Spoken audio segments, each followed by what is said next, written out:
sont 5 à être présentés devant les autorités politico-administratives et militaires. Ils sont présumés violeurs, semeurs de troubles. Ils auront prouvé leur innocence devant la juridiction compétente. Vous aurez les détails dans ce journal. Et puis encore une fois, Richard Mouyej qui a tenu à réglementer le secteur d'échange. Plus ces fluctuations monétaires qui enrichissent les uns et qui appauvrissent les autres. Il a été avec les cambistes. Les détails, c'est tout de suite. Merci de nous faire confiance. Mesdames, Messieurs, merci de vous joindre à nous. Tôt dans la matinée de ce lundi 14 janvier, un accident de circulation a eu lieu sur l'avenue Badiningani au quartier latin en commune de Manika. Un camion immatriculé 4828 A6 a percuté plusieurs poteaux électriques dont 6 penchés et 4 tombés. Une inquiétude pour les habitants de ce quartier. Tarsis Monga nous relate le fait. Des poteaux électriques penchés, d'autres coupés en leur milieu, des câbles à terre, sur le toit et par-dessus certaines clôtures sont les dégâts causés par la percussion de ce camion. C'est un bouleversement dans le chef de la population apeuré qui n'est pas resté sans mot dire. Nous dormions encore. Le chauffeur avait un objet suspendu à son camion. Cet objet s'est enroulé au câble électrique. Nous lui avons fait signe de s'arrêter mais sans succès. Les poteaux sont tombés et les câbles sur les toits des maisons.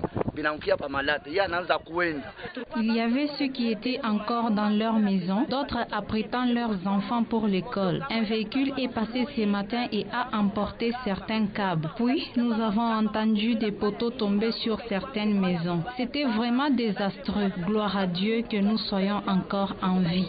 Effaré par cette situation, la Société nationale d'électricité prend acte des faits. On a été informé ce matin par l'un des clients. Il est venu nous chercher. Il nous a expliqué, mais il fallait qu'on arrive sur place. On vient de le constater textuellement ce qu'il a dit. Il y a un camion là qui a percuté dans les câbles, les fils conducteurs et qui a emporté 3 de nos poteaux. 2 sont coupés et il y a un qui est penché. La Société nationale d'électricité promet de remédier à cette panne électrique dans le bref délai afin de réalimenter ce quartier. Je le disais dans le sommaire, ils sont sous les collimateurs de la justice. Des présumés violeurs, pilleurs et serveurs de troubles.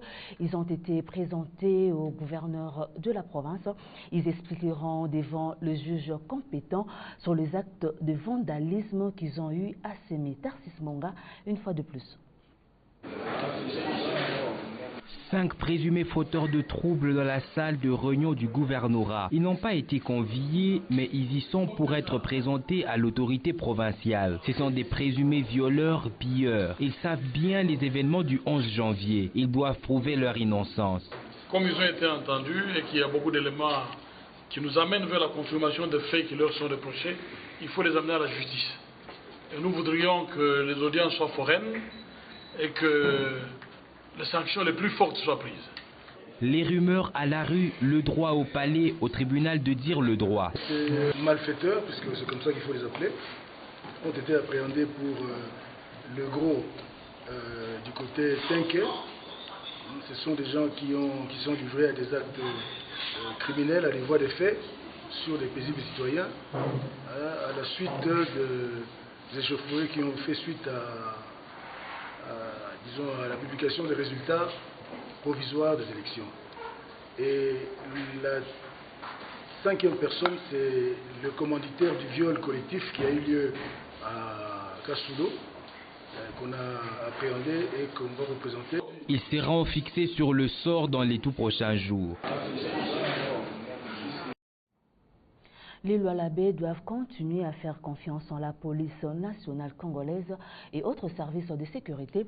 Cet appel est du commissaire divisionnaire adjoint de la police nationale congolaise du Lualaba. Roger Tsenga demande à la population d'attendre les résultats définitifs des élections dans la paix et la sérénité. Il met également tous les faiseurs de troubles en garde. On l'écoute. Je pense que mon message a toujours été le même, c'est l'appel au calme, à la sérénité. La population doit continuer à faire confiance aux institutions de l'État. aussi bien celles qui s'occupent de sa sécurité, c'est-à-dire la police et tous les autres services de sécurité, que celles qui s'occupent de la promulgation ou de la confirmation des résultats des élections. Donc en ce qui concerne maintenant la publication des résultats définitifs, je crois que c'est la Cour constitutionnelle qui est en charge de cela. Et ce sont des personnes habilitées, aguerries, qui vont devoir donner, disons, des résultats que tout le monde attend. Et donc, en attendant ces résultats, que la population vaque librement à ses occupations, que l'on respecte la loi et qu'on fasse tout les uns les autres pour que l'accalmie continue, la paix continue à régner. Les élections ne doivent pas être, comme je l'ai toujours dit, l'occasion de mettre fin à tout, mettre le pays à feu et à sang ou se transformer en une situation apocalyptique. C'est un jeu démocratique, un processus normal dans un pays civilisé comme le nôtre. Donc il n'y a pas de raison pour qu'après ces élections, il y ait de la casse. Je pense que la vie doit continuer.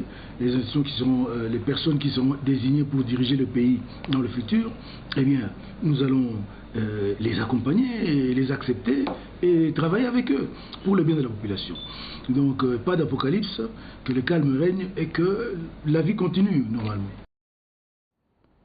Tenue d'une parade ce 14 janvier des agents de circulation routière, cette parade a été teintée de la présence du commissaire supérieur qui les a exhortés à la discipline et surtout au sens de la rigueur dans la tenue des parades. Mika Tenga. Ils ont en tête une chose, ces agents de la police de circulation routière, la parade hebdomadaire. C'est une obligation. Ici, conseils, instructions sont donnés pour les assagir. C'est une rencontre de grands enjeux, de points forts, ils sont abordés. Nous étions là en train de leur rappeler les instructions de la hiérarchie, la manière de se comporter. Entre autres, nous avons parlé sur deux points. La continuité de la sécurisation du processus électoral. Et le deuxième point, c'était le problème de la courtoisie qui a été décrétée. Comment est-ce que les agents qualifiés doivent se comporter? Ils savent la teneur de cette rencontre. Personne ne doit y poser lapin. Des mesures parcimonieuses sont prises en vue de leur effectivité. Je suis venu seulement contrôler sur ordre du commissaire provincial si les parades que nous appelons les parades hebdomadaires se tiennent réellement dans des unités. On n'a pas commencé ici, nous venons de Kandilala où nous avons été assistés à la parade du groupe mobile d'intervention qui nous a été affecté dans la province du Lualaba. C'est la routine pour les gens en uniforme de se rassembler chaque premier jour de la semaine pour donner les modus des opérations qui vont se tenir pendant la semaine. Cette parade a débuté depuis le matin et a pris fin avant midi. Le gouverneur du Lualaba a tenu une rencontre avec les échangeurs des monnaies, communément appelés les cambistes. Il était question de réglementer la question liée au taux de change qui est devenu instance il y a quelques jours. Odilon Mwipo. Ils se sont livrés à une pratique pernicieuse. Certains s'en sont enrichis au détriment de ceux qui ignoraient le vrai taux d'échange. Ceci n'a pas rencontré l'assentiment de l'autorité provinciale qui n'a pas croisé ses bras. Fini cette pratique, il a eu le temps d'échanger avec eux. C'est un acte criminel. Les devises de la banque est venu encore les remettre sur le marché. Les banquiers viennent de nous confirmer vos méthodes. C'est du banditisme, c'est de la barbarie, il faut arrêter ça. Si vous tombez sous le coup de la vigilance de la banque et qu'on trouve quelqu'un qui est venu faire les opérations à la banque parce qu'ils doivent alimenter vos petites caisses et continuer à faire ce que vous faites, vous serez directement transféré à la justice et jugé à l'audience foraine avec caméra, comme on le fait avec les banquiers. Vous ne pouvez pas sous le coup d'un vent, d'une rumeur, imposer des taux qui ne sont pas réels. On va vous faire des copies, on va vous donner le véritable taux. Et il faut l'appliquer. Parce que ce que vous faites, si la population se soulève, parce que le dollar est dans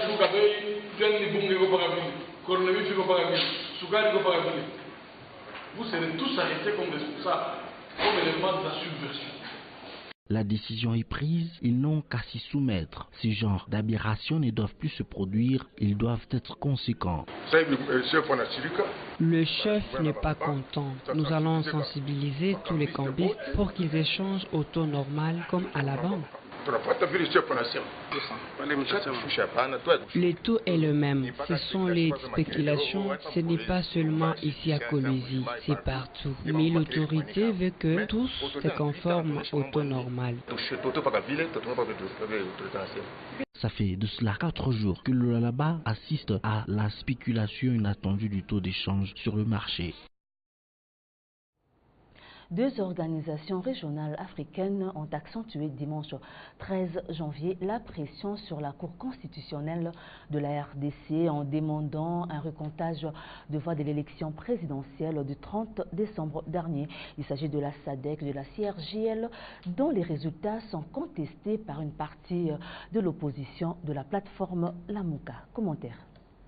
Le président zambien Edgar Lungu, président en exercice de la communauté de développement d'Afrique australe SADC, a indiqué que l'organisation avait pris note des sérieux doutes portant sur les résultats provisoires et estime qu'un recomptage permettrait de rassurer à la fois les vainqueurs et les perdants. Edgar Lungu a appelé les dirigeants congolais à considérer un accord politique négocié en vue d'un gouvernement inclusif. Un tel accord permettrait de remédier aux vives objections opposées aux résultats provisoire de la présidentielle, a estimé le président zambien dans un communiqué rendu public. Il est impératif qu'à ce moment crucial, les dirigeants politiques de la RDC s'engagent à ne pas accroître un peu plus de tensions, conclut ce communiqué. Il a ensuite été rejoint par son homologue de la conférence internationale sur la région du Grand Lac, le président de la République du Congo, Denis Sassou Nguesso, qui a appelé les autorités de Kinshasa à envisager le décompte de voix de l'élection présidentielle du 30 décembre dernier. L'investiture de nouveau président est annoncée pour le 22 janvier après la proclamation définitive des résultats.